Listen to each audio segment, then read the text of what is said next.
स्वरूपा, तू ही तो है नव दुर्गा,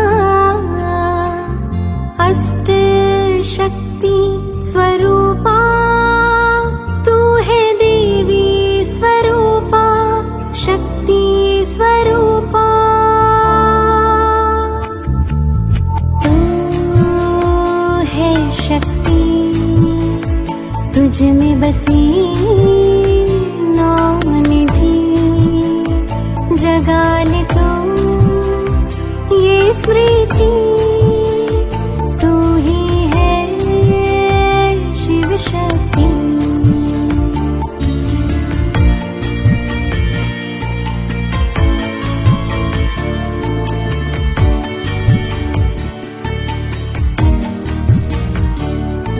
जो जग से रहती है न्यारी, वो आत्मा है सबकी प्यारी।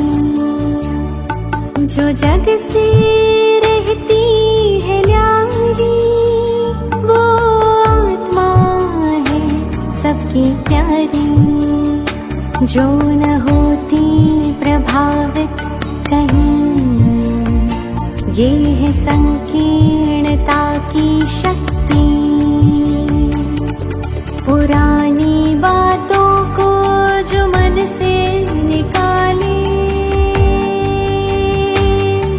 पुरानी बातों को जो मन से निकाले, न ईर्ष्या न द्वेष को मन में पाले। क्षमा के गुण से समेटे हर बात, वो है समेटने की शक्ति। तू ही है शिव शक्ति, तू ही है शिव शक्ति।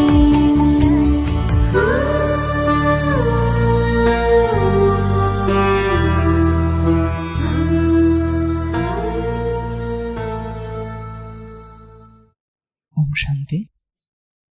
आज शाक्य वंश के राजा शुद्धोधन अपने पुत्र सिद्धार्थ को अपने साथ अपनी राजसभा में, न्याय सभा में ले जाने वाले थे, और उनका नन्हा सा राजकुमार युवराज, वो भी बड़ा उत्सुक था अपने पिता के साथ जाने के लिए। उसको सजाया जा रहा था, सुंदर सुंदर वस्त्र पहनाए जा रहे थे, सुंदर सुंदर गहने पहनाए जा रहे थे। और वो अपने पिता के साथ जब रथ में बैठा तो उसके पिता उसको राज्यसभा में कैसे व्यवहार करना है उन बातों से उसको अवगत करा रहे थे।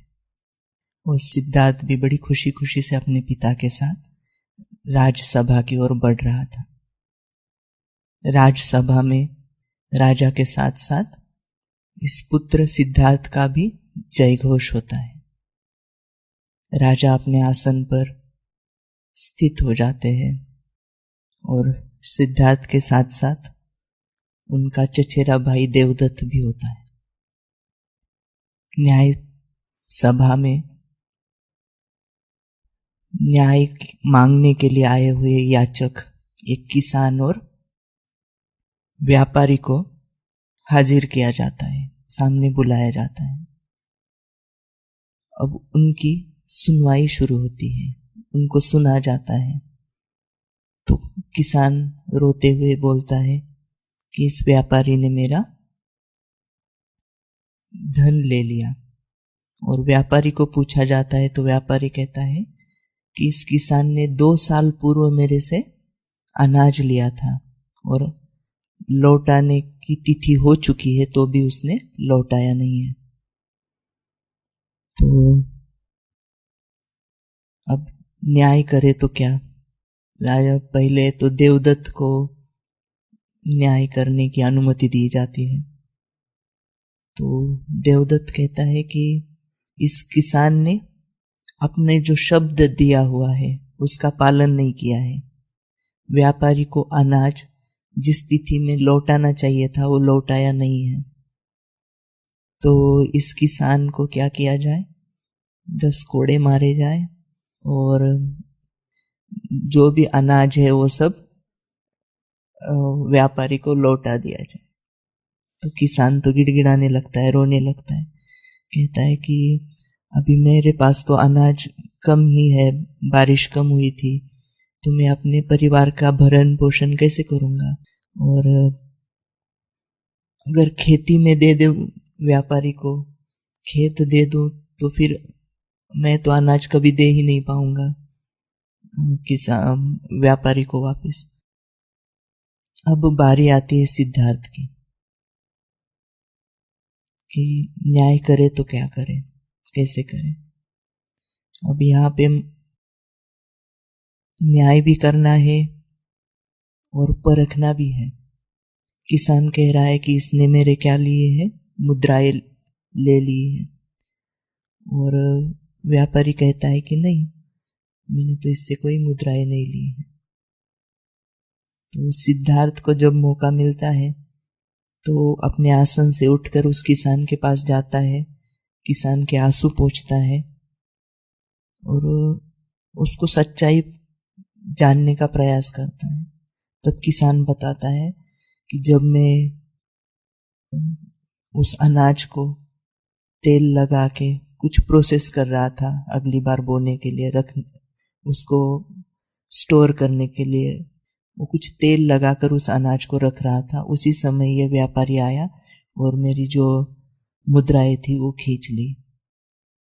फिर सिद्धार्थ व्यापारी की तरफ हाथ करता है और कहता है कि मुद्राएं लाओ। व्यापारी अपनी मुद्राओं की थैली आगे बढ़ाते हुए बोलता है कि युवराज, ये मुद्राएं तो मेरी है। किसान कहता है नहीं, ये तो मेरी है। उन नन्हा सा युवराज उन मुद्राओं को हाथ में लेता है और सामने एक पानी का बर्तन रखा होता है, उसमें वो मुद्राएं डाल देता है। राजसभा में सब देख रहे होते हैं, राजा, मंत्रीगण, उसकी माता, सब युवराज को ही देख रहे होते कि ये कर क्या रहा है। और युवराज उस पानी को देखते हुए उत्तर देते हैं कि इस व्यापारी ने ही इस किसान की, गरीब किसान की मुद्राएं छीनी हुई है। तो राजा पूछता है ये कैसे बता सकते हो? तो युवराज बताता है कि जब मुद्राएं किसान से इस व्यापारी ने ली थी तब वो अनाज में क्या कर रहा था, तेल लगा रहा था, तो इस मुद्राओं को चिपका हुआ तेल इस पानी के ऊपर आ चुका है। तो इस नन्हे से युवराज की परखने की शक्ति तो हमने देख ली, लेकिन अभी न्याय राजा करता है। राजा कहता है कि अभी 10 कोड़े व्यापारी को मारे जाए और किसान को उसकी मुद्राएं लौटा दी जाए। अब व्यापारी रोने गिड़गिड़ाने लगता है युवराज के पास कि मुझे माफ कर दो, मुझे माफ। तो युवराज के हृदय में तो क्या होता है, करुणा होती है, प्यार होता है। तो वो राजा को रिक्वेस्ट करता है कि नहीं, ये तो न्याय नहीं होगा, इसको अब रियलाइजेशन हो चुका है। लेकिन राजा कहता है कि न्याय भावनाओं के आधार पर, करुणा के आधार पर नहीं किया जा सकता। हाँ, इसको हम सजा से मुक्त कर सकते हैं अगर इस सभा में कोई इसका उत्तरदायित्व ले कि आगे से ये कभी झूठ नहीं बोले। लेकिन व्यक्ति जब एक बार गलती कर बैठता है तो उसका उत्तरदायित्व लेने के लिए कोई तैयार नहीं होता, उसके साथ कोई खड़ा नहीं होता। लेकिन युवराज खुद राजा को कहता है कि मैं इसका उत्तरदायित्व लेता, और युवराज उस व्यापारी को भी सजा से मुक्त कर देता। तो यहां पर हमें पता पड़ता है परखने की शक्ति, परखने की शक्ति के साथ साथ निर्णय करने की शक्ति। अष्ट शक्तियों की इस सीरीज में मुख्य शक्तियां तो 4 ही है, लेकिन 4 शक्तियां इसके कौन है, साथी है, पूरक है। वो दोनों एक दूसरे के पूरक है। जैसे कि सहन शक्ति, सहन शक्ति है और समाने की शक्ति है नहीं, तो भी क्या हो जाएगा, गड़बड़ हो जाएगी। जैसे हमने कल देखा था, कौन सी शक्ति देखी थी, परखने की शक्ति। तो जब परखने की शक्ति होगी तभी हम क्या कर पाएंगे, निर्णय कर पाएंगे। तो परखने की शक्ति होगी तब हम निर्णय कर पाएंगे। अब निर्णय कौन करता है, निर्णय कौन करता है, राजा है, जज है। निर्णय कौन करता है, गांव का मुखिया है, सरपंच है। घर में निर्णय कौन करता है, होम मिनिस्टर या घर का बड़ा। तो बिल्कुल उसी तरह तो हर कोई यहाँ बैठा हुआ एक जज है। कैसे कि बाबा ने कहा कि आप आत्मा हो, और आत्मा की मुख्य शक्तियां बताई जाती है मन, बुद्धि और संस्कार।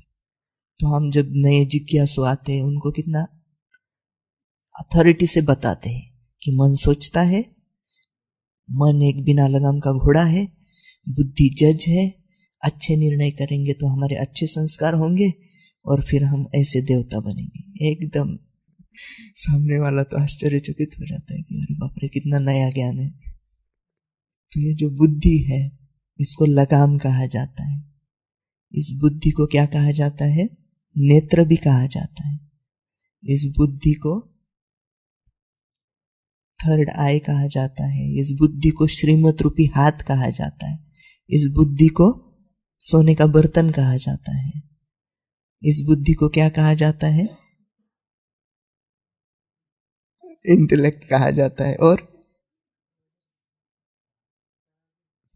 तराजू, जिसमें बैलेंस किया जाता है। तो ये जो बुद्धि आत्मा की शक्ति है, मन बहुत सोचता है और बुद्धि एक ही निर्णय देती है। बुद्धि आत्मा की शक्ति है।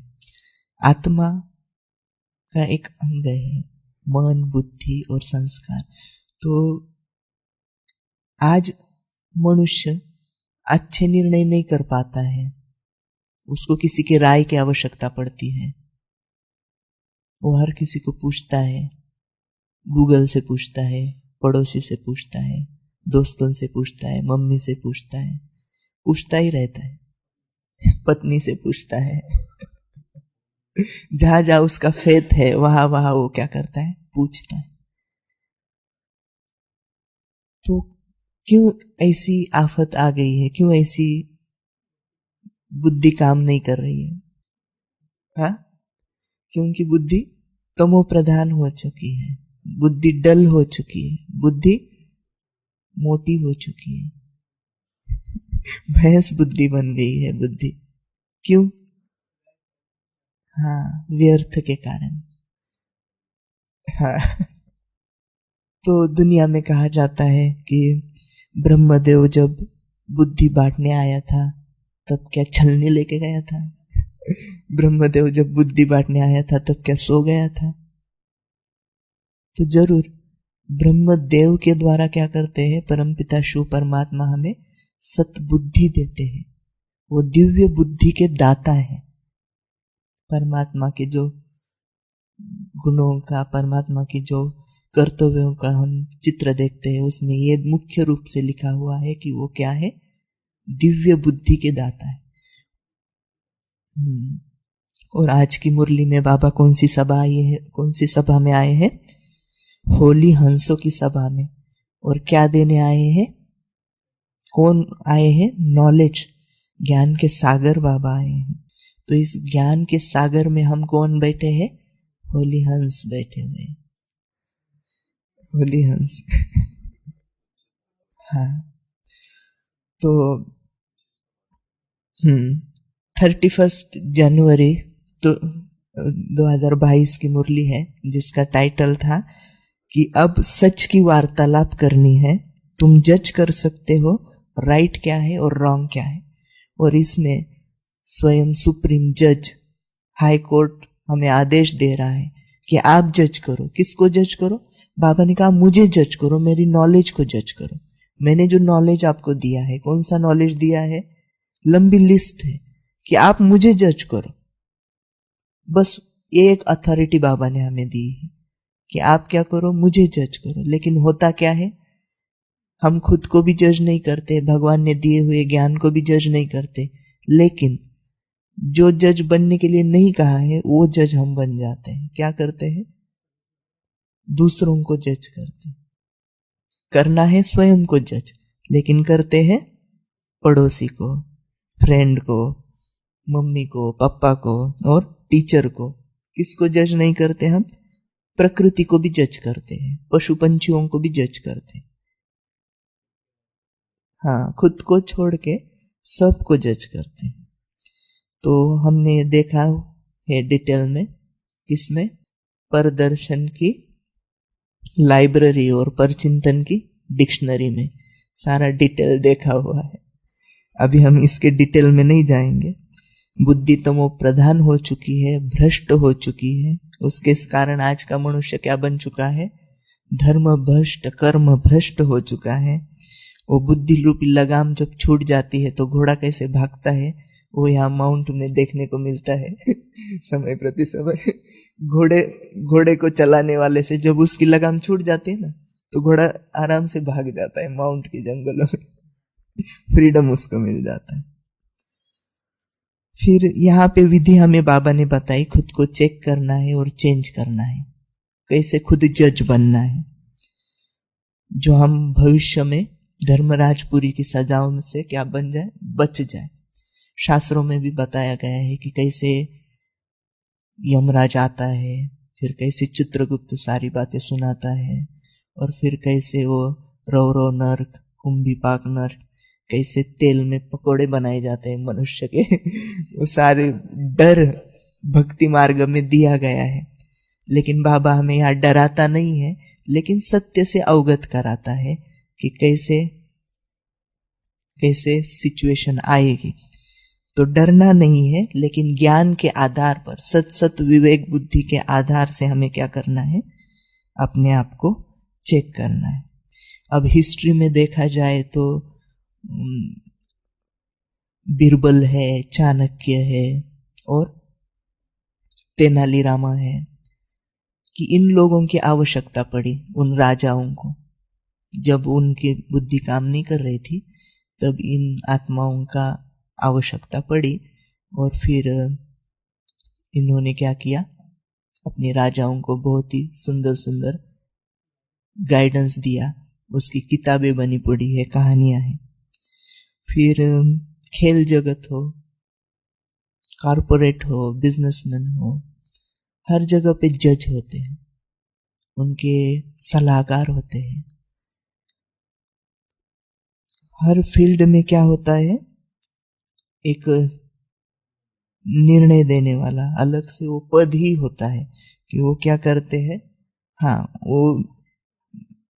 हाँ, जैसे कि क्रिकेट में भी अंपायर होता है, और अभी तो क्या है, थर्ड अंपायर। उस मनुष्य से गलती हो सकती है, लेकिन दोबारा रिपीट हमें देखना है तो थर्ड अंपायर से देखा जाता है।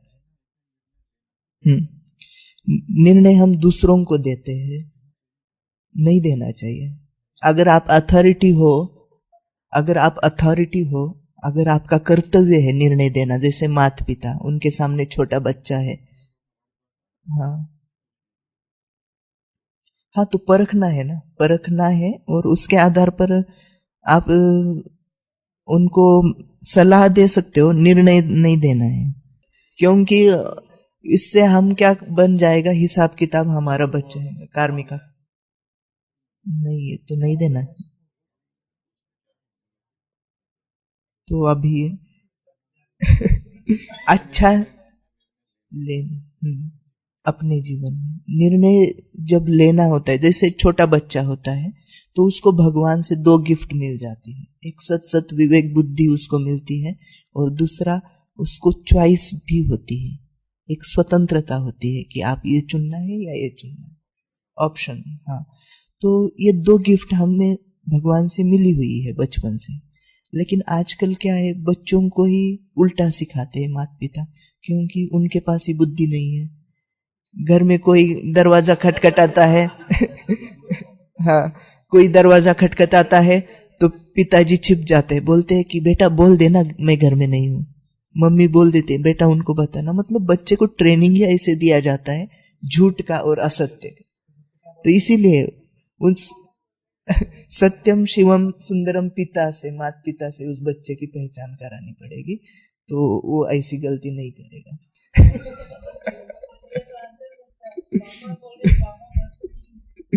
हाँ, लेकिन उस बच्चे को विवेक का खून किया जाता है बचपन से ही, उसको गलत बातें सिखाई जाती है, उसको डराया जाता है कि तुम ऐसे बोलो नहीं तो फिर तुम्हें मार खानी पड़ेगी, चॉकलेट नहीं मिलेगा, उसको प्रलोभन भी दिए जाते हैं।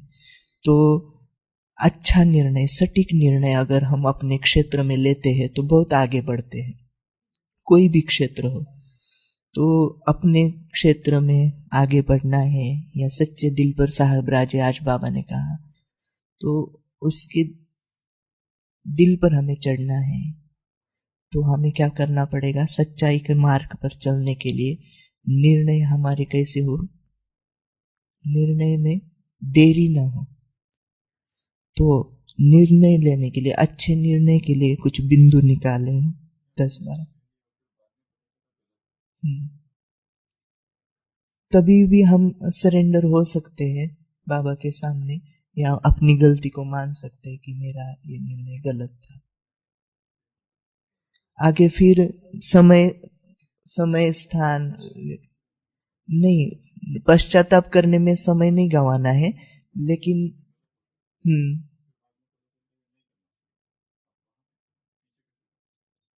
तो बाबा ने कहा है ना, रात का राही, मतलब नहीं सॉरी, रात का भूला हुआ, मतलब वो सुबह घर पहुंच जाता है तो हाँ साथ, हाँ तो बाबा एक्सेप्ट करता है, कोई बात नहीं, रियलाइजेशन हो जाए। हाँ, सुधार सकते हैं अपने अच्छे डिसीजन से, पुरानी गलतियों को भी सुधारा जा सकता है। हाँ, पाठ सीख सकते तो आगे गलती ना हो, इसके लिए हम एक उदाहरण बन गए हैं दुनिया के लिए भी। नहीं, वो निर्णय गलत नहीं था, वो तो कार्मिक अकाउंट था ना, हमारे पास नॉलेज है। तो पहली पॉइंट ही वही है ही नहीं, गलत कुछ है ही नहीं, ड्रामा कल्याणकारी है। तो है, बहुत बहुत आवश्यकता है। तो पहला पॉइंट है अच्छे निर्णय लेने के लिए कि नॉलेज। तो आज तो बाबा ज्ञान का सागर बनकर आया है, और हम उस सागर के अंदर कौन बैठे हैं, होली हंस बैठे हुए हैं। तो पहले तो हमारे पास ज्ञान होना चाहिए, परमात्म ज्ञान, सच्चा ज्ञान, अविनाशी ज्ञान, ये ज्ञान के नेत्र। ये ज्ञान इस बुद्धि में कब ठहरेगा, जब हमारी बुद्धि सोने का बर्तन हो। ये ज्ञान क्या है, शेरनी का दूध है। तो पहले तो हमारे पास होना चाहिए ज्ञान। हाँ, तो आगे का पॉइंट है, सेकंड पॉइंट है अनुभव।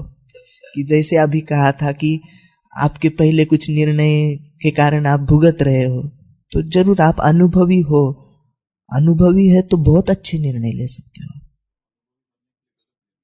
नहीं, जरूरी नहीं है, दूसरों के अनुभव से भी हम सीख सकते हैं।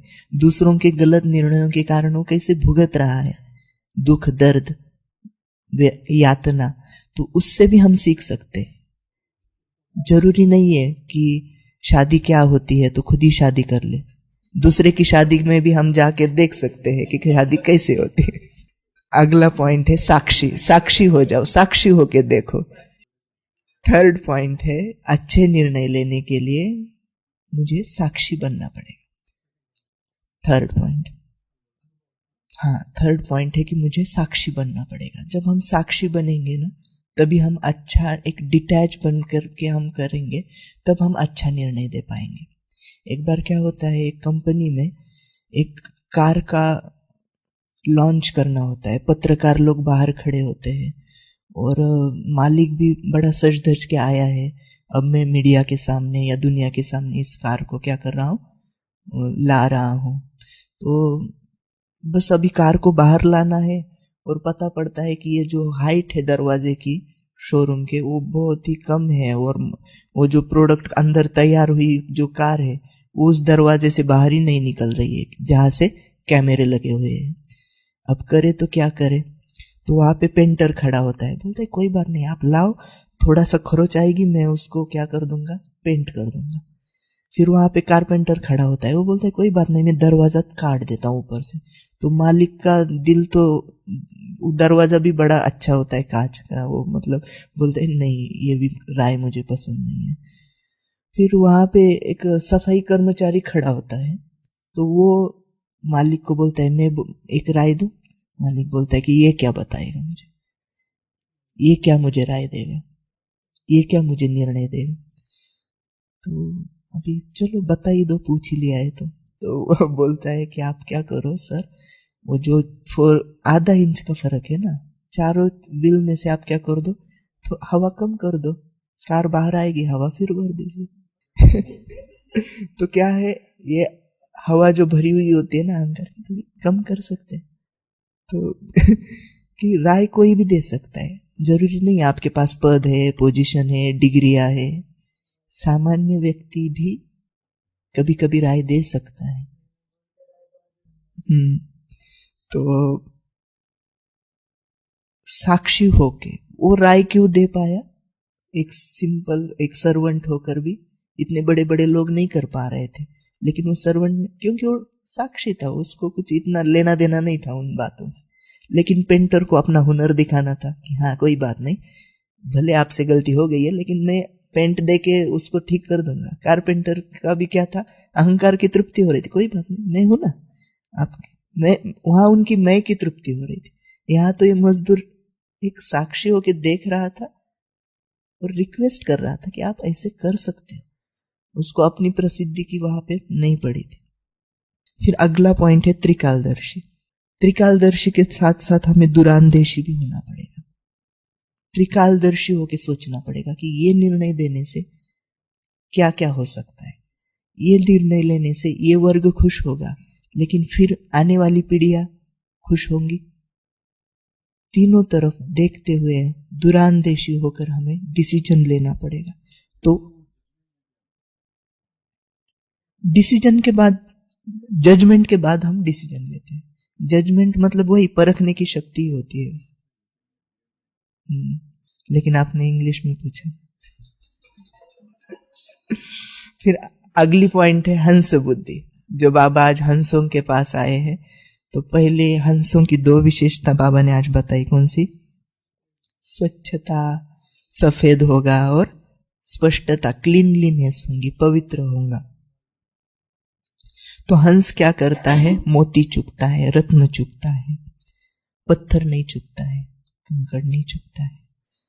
तो मुझे भी क्या बनना है, स्वच्छ बनना है। तो आज तो बाबा ने बड़ी स्वच्छता की डेफिनेशन तन से शुरू किया। बाबा ने आज तन की स्वच्छता को भी बड़ा फोकस किया, हाइजीनिक बना दिया। आज तो बाबा ने पूरा सैनिटाइज कर दिया। स्वच्छता। फिर बाबा ने कहा कि स्पष्टता कहां पर हो, यहां पर इंटेलेक्ट में। अगर हम हंस बुद्धि होंगे तो वैसे ही निर्णय भी हमारे स्वच्छ होंगे। फिर अगला छठा पॉइंट है एकांत। एकांत की भी जरूरत होती है। जो बड़े लोग होते हैं, जज को ही देखो, प्रोटोकॉल होते हैं, वो आम जनता में घूम फिर नहीं सकते। उनका आने जाने का मार्ग, उनके सिक्योरिटी, उनके रहने का स्थान भी अलग ही होता है। तो जजमेंट देना है तो क्या होना चाहिए, बुद्धि को एकांत की बहुत आवश्यकता है। अभी इतने भीड़ बड़ी दुनिया में एकांत पाने के लिए क्या करना पड़ेगा, खुद के अंदर जाना पड़ेगा। आज तो बाबा ने कहा है प्रकृति के बारे में भी, बगीचे, हाँ, पैदल चलने के लिए। तो एकांत की बहुत आवश्यकता है, उससे हमें डिसीजन करने की पावर आती है। अगली 7वीं पॉइंट है एकाग्रता। हलचल न हो, वॉन्डरिंग माइंड, इधर उधर हलचल वाला मन है तो आप अच्छा निर्णय नहीं कर पाओगे। जैसे स्थूल रूप में भी आपको वजन करना है, तोलना है, तो उस कांटे को क्या किया जाता है, पहले बीच में सेट किया जाता है, स्थिर किया जाता है, तभी निर्णय हो सकता है। या धनुर्धर है, शूटर है, तो बस अभी वो तीर छोड़ने वाला है, बस अभी वो गन का बटन दबाने वाला है और हलचल हो गई, मच्छर ने काट लिया, क्या होगा? निशाना कहीं और लग जाएगा। तो हमें बुद्धि को कैसे रखना है?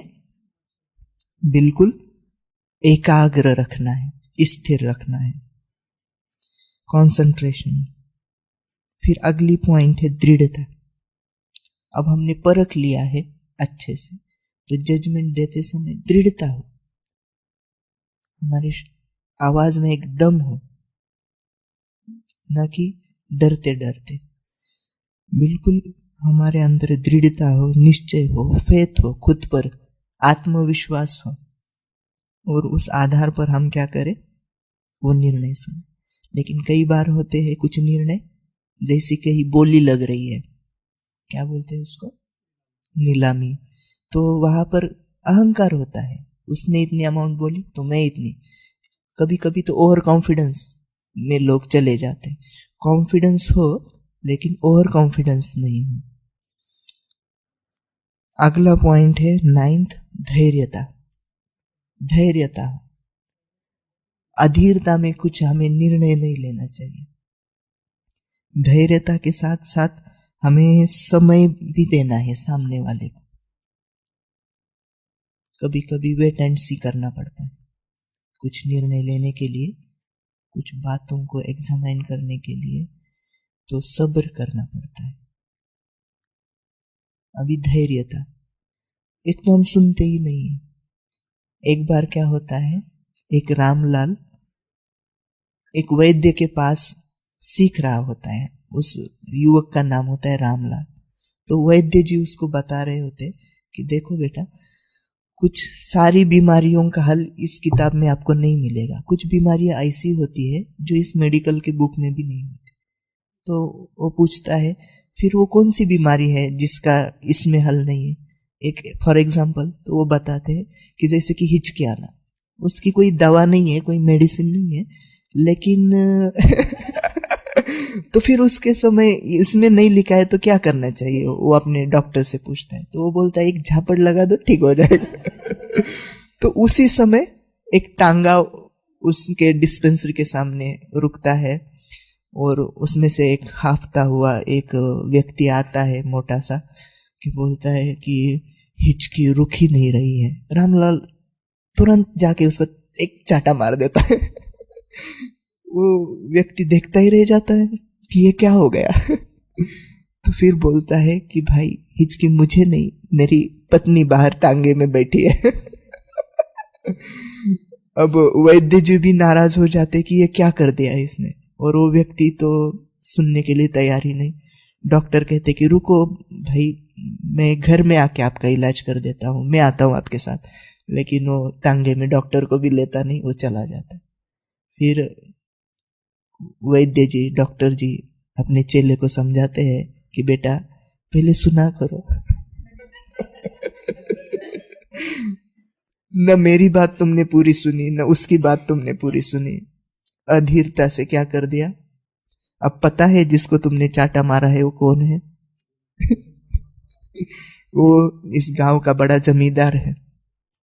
अब रामलाल तो डर गया कि अब मेरा क्या होगा। तो बिल्कुल इसी तरह सुनना भी बहुत जरूरी है। बस मुझे सुनाना है, हाँ हाँ मुझे पूछो, मुझे पूछो। उसको क्यों पूछ रहे? वो तो कल आया हुआ है, मुझे मैं बैठा हूं ना इधर, मुझे पूछो। दो लोग आपस में बात कर रहे हैं, तुरंत वहां उसको नहीं पता, वो नया है, मेरे से बात कर। तो क्या करना है? धैर्यता हो। और धैर्यता में दूसरा पॉइंट हमें क्या कि टाइम भी देना है। फिर अगला पॉइंट है 10वां पॉइंट, अच्छे निर्णय के लिए हम बड़ों से राय ले सकते हैं। बड़ों से राय लो। इसमें तो मामला गड़बड़ हो जाता है, क्योंकि बहुत डिसीजन पूरा ही बदल जाता है। लेकिन बड़ों से राय लो। बड़ों से राय लेने से हम क्या हो जाते? सेफ हो जाते। नहीं नहीं, इंचार्ज एक ही होता है, शिव बाबा एक ही होता है। नहीं, वो पॉइंट आगे है। एक एक को ही पूछ। घर में भी मम्मी पापा होते हैं, लेकिन अथॉरिटी कोई एक ही होता है, उनको भी मानना पड़ता है उनका। तो एक को ही पूछ। फिर मैनी कुक क्या हो जाता है, स्पॉइल द कुक, इसलिए एक को ही पूछ। 11th, बाबा के सामने रखो, जैसे डॉक्टर सब कर देंगे और फिर बोलेंगे अभी भगवान को याद करो, अब तो मेरे हाथ में कुछ है नहीं। अगर वो बच गया तो बोलेंगे हाँ मैंने किया, मैंने बचाया। अगर गारंटी नहीं है तो तुरंत अपनी कैबिन में चले जाएंगे, अभी आप भगवान को याद करो। बड़े चतुर होते हैं। तो भगवान से अगर हमें राय लेनी है तो उसका कुछ क्राइटेरिया है, एक समय है। तो कौन से समय पर उसके पास जाना पड़ेगा? अमृत वेले। अमृत वेले 2 से 5 बजे तक कभी भी चक्कर लगा लो। नहीं, हमें इतने बड़े डिसीजन अभी लेने। तो अमृत वेले होता ही है, जब आफत आती है तो वो मिलता ही है, 2 बजे ही मिलता है। 1 बजे से ही नींद गायब होती है, 2 बजे तो नहा के। और लास्ट पॉइंट है बालक सो मालिक, कि बाबा ने कई बार बताया है कि सुनते समय जब राय मशवरा चल रहा है तो बालक बन के सुनो, जब आपको पूछा जाए तो क्या करो, मालिक बन जाओ और निर्णय दो, राय दो। और जब आपने आपकी बात सुना दी, अब वो अमल में लाया जाएगा नहीं होगा, होगा नहीं होगा, उसके ऊपर भी सोचो नहीं, फिर आप फिर बच्चा बन जाओ। हाँ, वो भी पॉइंट है ना, क्या क्या नहीं करना है। ये अच्छा निर्णय लेने की निशानियां हमने देख ली 12। अभी हम देखेंगे अभी हमें क्या क्या नहीं करना है। आ? कि पहले तो हमें अपने विवेक का खून नहीं करना है। जब भी पहली बार हम कुछ कदम उठा रहे होते हैं, या वो करने वाले लोग होते हैं ना, चोरी करने वाले, खून करने वाले, वो जब पहली बार करते हैं तो उनके हाथ, उनके कदम लड़खड़ाते हैं, उनको भी पसीने छूटते, लेकिन वो अपने सत सत विवेक बुद्धि, अंदर से जो दिल कह रहा है, अंतरात्मा कह रही है, उसको इग्नोर करते हैं। कुछ सिचुएशन होती है उनके ऊपर, उसके लिए वो करते हैं, लेकिन अंतर आत्मा रेडी नहीं होती है। जैसे कि हम मधुबन में होते हैं, सारी दिनचर्या हमारी व्यवस्थित होती है, लेकिन कभी अचानक से कुछ पिकनिक का निमंत्रण मिलता है, नुमा शाम का योग का टाइम होता है। जब पहली बार वो निमंत्रण और पहली बार जब हम नुमा शाम का योग मिस करने वाले होते, तो अंदर धड़कता है कि अब क्या करें, योग का टाइम। अंदर दिल खाती है, लेकिन एक बार हुआ, 2 बार हुआ, तीसरी बार हुआ, फिर तो एकदम हिरन खड़ा ही होता है, कितने भी उसको तीर लगे हुए हो। बिल्कुल उस हिरन की भांति हम सत सत विवेक बुद्धि का क्या करते हैं, खुद ही खून करते हैं। तो ये नहीं करना है। जब अंतरात्मा कह रही है तो थोड़ा रुकना चाहिए वहां पे, डोंट केयर नहीं करना है। फिर कुछ डिसीजन हम मौका परस्त होकर करते हैं। क्या है, पिछली स्मृतियां, पिछली यादें वो आगे दिखते हैं। जैसे कि एक चोर है, उसने डिसीजन ले लिया, भगवान के सामने प्रतिज्ञा कर ली कि मैं चोरी नहीं करूंगा। अभी वो घर जा रहा है मंदिर की तरफ से अपने, और रास्ते में खुला घर दिख रहा है और पता है यहाँ तो बहुत माल है। हे भगवान, आज के दिन ये लास्ट टाइम, ये मैं लास्ट की चोरी करता हूँ अभी। तो क्या है, मौका परस्त। हम अपनी नियम धारणाओं को थोड़ा साइड करना चाहते हैं, क्योंकि मौका इतना सुनहरा है कि छोड़ने का दिल नहीं हो रहा। तो मौका परस्त होके कोई निर्णय नहीं करने हैं। फिर अगला है स्वार्थ के वश। स्वार्थ के वश या कुछ इंटेंशन रखकर, जैसे ही सफाई अभियान होता है, हाँ, वहां कैप मिलेंगी, टी शर्ट मिलेगा, न्यूज न्यूज़पेपर में फोटो आएगा, मेरा नाम भी आएगा, और खुद का कमरा साफ करने के लिए 4-4 लोग इधर खुद का कमरा सफाई नहीं कर पाते, खुद की वस्तुओं को हम व्यवस्थित नहीं रख पाते और चले हैं विश्व की सफाई करने, स्वच्छता अभियान करने। नहीं, बुजुर्ग है, ठंडी होती है तो चल ठंडी में होती हाँ, मतलब समय स्थान व्यक्ति को देखते हुए ये सब बातें हैं। तो स्वार्थवश कोई डिसीजन नहीं लेने हैं कि मेरी प्रसिद्धि हो। कुछ लोग होते हैं ना, जहां प्रसिद्धि है वही दान करेंगे, जहां कोई देखने वाला नहीं है वहां पर उनके हाथ पीछे चले जाते। फिर अगला पॉइंट है कि एक बार धोखा मिल गया, कहते हैं ना कि दूध से जला हुआ छाछ भी फूक फूक के पीते, तो डर अंदर में बैठ जाता है, नहीं ये करने से ना इसे डांट खानी पड़ती है, मैं नहीं करूंगा। नहीं, वो सिचुएशन अलग थी, वो टाइम गया, अभी आप अथॉरिटी हो, आप ये कर सकते हो। नहीं नहीं, वो पीछे हटता है, डिसीजन लेना ही नहीं चाहता।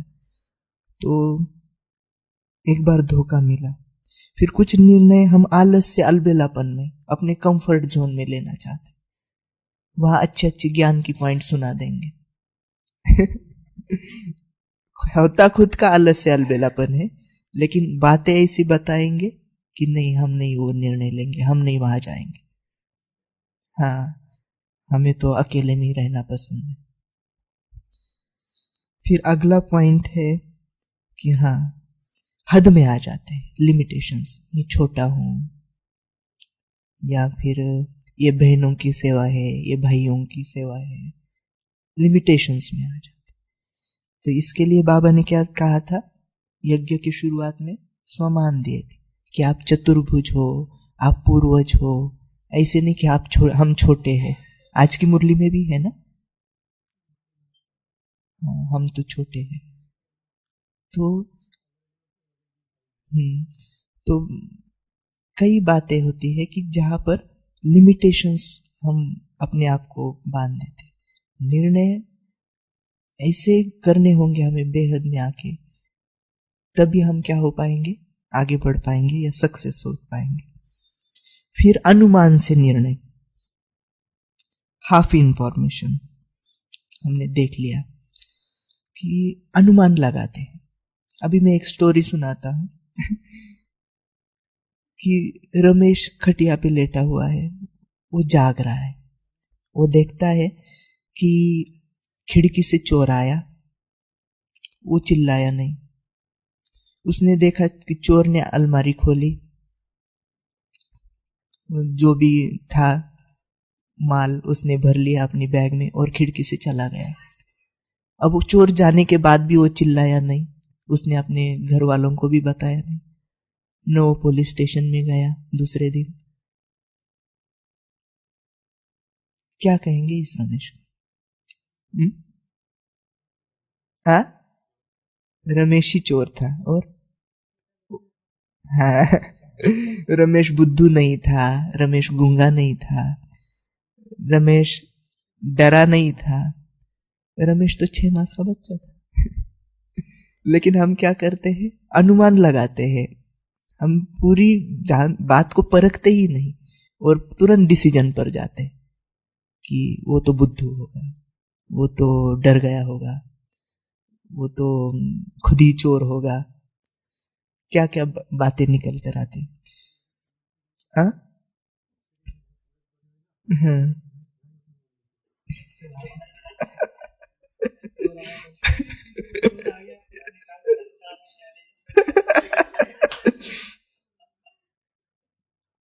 तो ऐसे कई बातें हैं कि जिस समय हम निर्णय लेते हैं तो क्या हो जाते हैं, कुछ निर्णय हम एडिक्शन के कारण लेते हैं, एडिक्शन हो जाती है चाय की, सिगरेट की, तो हाँ, तो वो चाहिए, अगर वो नहीं है तो मैं डिसीजन नहीं ले पाऊंगा। ज़्यादातर गवर्नमेंट ऑफिसेस में देखने को मिलता है, उनको खुश करने के लिए लोग लिफाफा भले बड़ा नहीं दे पाए तो छोटी पुड़िया गिफ्ट करते हैं, गोवे मावे की, ये वो कुछ होता है। तो एक बार मुझे भी मिली थी, मैं भी गवर्नमेंट ऑफिस में था। अब मेरा जो पड़ोसी कलीग था वो बोल रहा था कि ये अब मुझे मिलेगी पुड़िया और मैं था कि मैं दे नहीं रहा था। वो खड़ा था कि कमलेश आओ ना मैं बाइक पे छोड़ता हूँ। मैंने कहा नहीं, तो मैंने उसके सामने वो पुड़िया ऐसे गटर में डाल दी, तो वो मुझे श्राप देते हुए गाड़ी ऑन करके चला गया, मुझे गाड़ी पर लेके नहीं गया मैंने उसको वो पुड़िया नहीं दी। तो कई बार ऐसे भी होता है, डिसीजन हम क्या कर किसके वश लेते हैं, अपनी एडिक्शंस होती है। और हम कैसे डिसीजन लेते हैं कि जो नहीं लेने चाहिए, हाँ इमोशनल होके हम सामने वालों को देखते हैं और उसके ऊपर हमें बहुत रहम आ जाता है और फिर हम वो डिसीजन लेते हैं और फंस जाते हैं। हाँ, आवेश में आकर कुछ डिसीजन ले मजबूरी में डिसीजन लेते हैं, दुखी होकर डिसीजन लेते हैं, किसी के दबाव में आकर डिसीजन लेते हैं कि जो नहीं, किसी के प्रभाव में आकर डिसीजन लेते हैं, हाँ भय में। तो ये डिसीजन हमारे अच्छे नहीं होते क्योंकि बुद्धि अस्थिर हो जाती है, या कुछ ना कुछ अस्थिर नहीं है, स्थिर है, लेकिन वो अस्थिर क्यों होती है? कुछ कामनाएं हैं, कुछ आकर्षण है, उसके कारण अस्थिरता आती है। कामना, इच्छा है, आकर्षण है, फिर उस डिसीजन के कारण हम वो नई प्राप्ति होती है तो फिर क्रोध आता है, फिर क्रोध के कारण क्या हो जाता है? विवेक खो जाता है, विवेक का खून हो जाता है, और फिर हमारी जो स्मृति की शक्ति है वो काम नहीं करती, वो भ्रमित हो जाती है। इसलिए हाँ, जोश में आकर के कुछ निर्णय ले लेते हैं। तो इस बुद्धि को स्थिर बनाने के लिए, शार्प बनाने के लिए, इस बुद्धि रूपी तलवार को, इस कुल्हाड़ी को अच्छी क्या होनी है चाहिए? धार हो, शार्पनेस हो। इसलिए हमें क्या करना पड़ेगा? बुद्धिमानों की बुद्धि, दिव्य बुद्धि के दाता परमपिता शिव परमात्मा से हमें कनेक्शन जोड़ना पड़ेगा। और ब्रह्मदेव जब बांट रहा है बुद्धि, तो हमें छलनी नहीं लेके जानी है। सोने का बर्तन, बुद्धि रूपी बर्तन हमें बिना छेद वाला और बिल्कुल नीट एंड क्लीन लेके जाना है। अच्छा, ओम शांति। निर्णय और फैसला, एक होता है परखना, जज करना, निर्णय करना, फिर होता है कि फाइनल डिसीजन, फैसला। हाँ, जैसे कि राजा निर्णय देता है, जब प्रधानमंत्री निर्णय देगा उसका, लेकिन राजा क्या करेगा? एक्चुअली दुनिया में भी जज अलग होता है और दंडाधिकारी, कार्यकारी दंडाधिकारी अलग होते हैं, कि जो फाइनल उसके ऊपर कार्यवाही करते हैं। जज तो दोनों साइड के वकीलों को देखते हैं, उनके जो भी एविडेंस है उसको चेक करते हैं, फिर वो जज करके बताते हैं। फिर अगली जो प्रोसीजर होती है, वो जो उसको कार्यवाही करनी होती है, तो वो तो अलग लोग होते हैं। हाँ, अब जज ने बता दिया कि हाँ इसकी संपत्ति, हाँ लिखित में, और कई जगह पे फरमान होता है जैसे कि फरमान भी कहा जा सकता है। हाँ, फरमान। हाँ, तो तो मैं एक अच्छा जज हूँ मेरे लिए, और बाबा ने अनुमति दी है कि मुझे जज करो मेरे ज्ञान को। तो उसकी भी लंबी लिस्ट बन सकती है कि बाबा ने कौन सा ज्ञान दिया है। कि भक्ति में हम क्या कहते थे कि वो सर्वव्यापी है, अभी बाबा ने कहा कि मैं सर्वव्यापी नहीं हूँ। तो बाबा ने कहा कि राइट एंड रॉन्ग आप जज करो और सामने वालों को बताओ कि देखो ये राइट है, तो वो भी सामने वाले भी आपकी जजमेंट को समझ जाए। तो वैसे तो बच्चों से सीख सकते हैं, वो चुप चुप है, खाना खा नहीं रहा है, तो माँ समझ जाती क्या हुआ, बताओ क्या हुआ, फिर वही पूछना शुरू करेगी इंक्वायरी, अच्छा, आज रिजल्ट आया है क्या, मार्क्स कम मिले हैं क्या? फिर बच्चा कहता है कि हाँ, तो शर्म नहीं आती, एक तो पढ़ाई नहीं करते और ऊपर से तो माँ समझ जाती है, उसके पास वो परखने की शक्ति होती है, वो उसके पुलिस भी होते हैं, उनके पास ऐसे क्वेश्चन आंसर होते हैं जो सामने वाले से क्या करते हैं, सच्चाई उगाल लेते हैं और फिर उसके ऊपर डिसीजन भी दे ही देते हैं। अच्छा, ओम शांति। भले निंदा या अपमान कोई करे, जगत माता तुम उनको स्नेह करे। तू ही तो है सहन शक्ति, ग्लानि उदासी से तू है परे। संभाले सभी के व्यवहार को, संभाले सभी के व्यवहार को।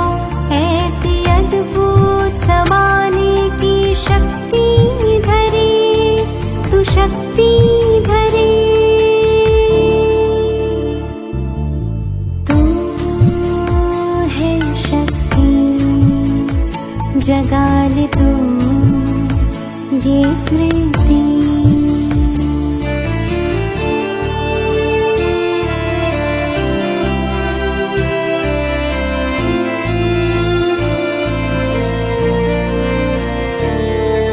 शांत मन साक्षी दृष्टा, न कोई प्रभाव न कोई दबाव, परख शक्ति तेरा स्वभाव। निर्णय करने की गजब तुझ में शक्ति, सत्य असत्य को जान देती निष्कर्ष तू शक्ति महान। चाहे कोई तूफान आए, तूफान को भी तू तोहफा बनाए। सामना करने की शक्ति जगाए, हर कदम में सफलता तू पाए, हर कदम में सफलता तू पाए। तू है शक्ति, जगा ले तू ये स्मृति।